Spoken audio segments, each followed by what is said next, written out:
বলছেন, মহারাজ, যারা ভালো মূর্খ তারা বাস্তবিকই দানকে প্রশংসা করতে জানে না।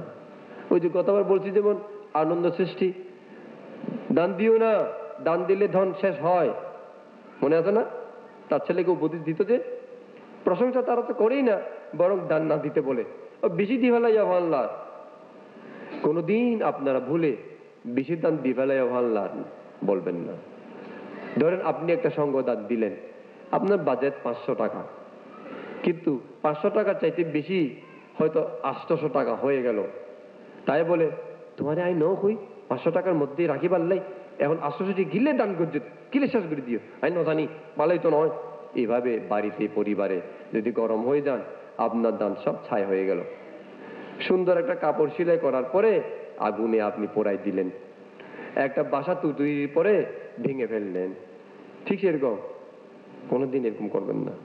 তাই প্রশংসা করুন। এখানে বলছে মূর্খরা প্রশংসা করতে জানে না দানের, ধীরচা, কিন্তু যারা জ্ঞানী। জ্ঞানী কাকে বলছে?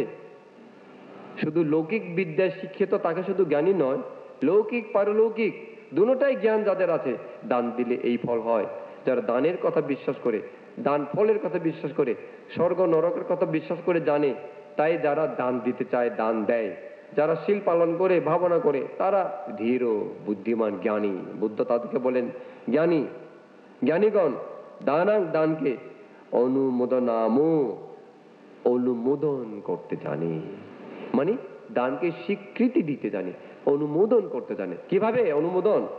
আমাদের বুদ্ধদের অনুমোদন করার রীতি হলো সাধুবাদ 3 বার দিয়া, বুঝছেন?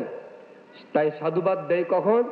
দানের শেষে অনুমোদনের মাধ্যমে সাধুবাদ দেওয়া হয়। তাই বুদ্ধ বলছেন অনুমোদনের মাধ্যমে জ্ঞানীগণ দানের প্রশংসা করে থাকেন।